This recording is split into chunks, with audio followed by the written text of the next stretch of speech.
Hello and welcome to the newspaper highlights. It is Sunday, 17th December 2016 and this is Devaraja Mayuran to present you the prime news that are on the front page of the papers. Sunday Observer writes its headline as Britain mulls new defence pact with Sri Lanka. In an effort to renew enhanced bilateral cooperation with Sri Lanka, the visiting British State Minister for Asia, Hugo Zwaya, said the British government is considering a new defence pact with Sri Lanka. He said the British administration was keen to re-engage with Sri Lanka at a defence level and said their current effort is to help the Sri Lanka army with human rights training.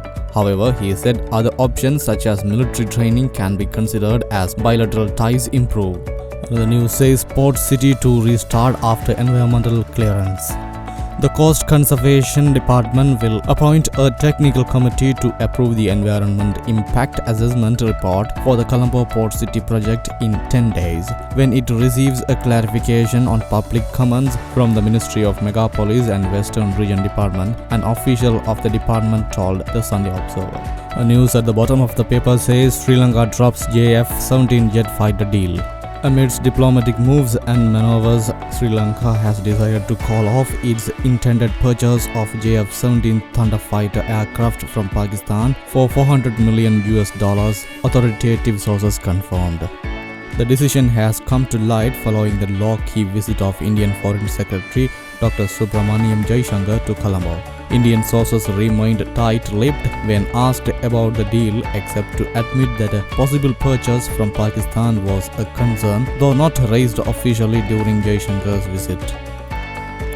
The news beside it says Finance Ministry seeks more time to reduce oil prices.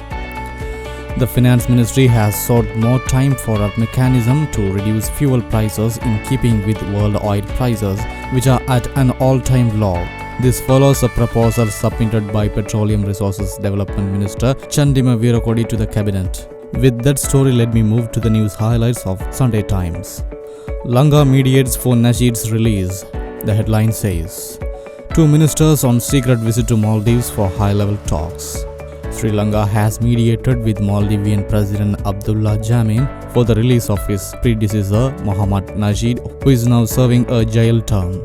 Another news says Ravi Karunanayake attends launch of China-sponsored AIIB. Sri Lanka's return to seeking China's financial assistance was further highlighted yesterday by Finance Minister Ravi Karunanayake taking part in the opening of Asian Investment Infrastructure Bank in Beijing by President Xi Jinping, an initiative by China to rival the World Bank, IMF and ADB. Another news says Central Bank commercial banks oppose Finance Minister's no-question policy. Central Bank officials have opposed Finance Minister Ravi Karunanayake's request for a no-questions-asked policy on depositing large-scale remittances, while commercial banks are rigidly sticking to tough anti-laundering and anti-terrorism financing laws on foreign currency transfers, the Sunday Times learns. With that story, let me have a quick glance on the news highlights of Ceylon today. President called shoulders Soros. Billionaire businessman kept waiting for 30 minutes.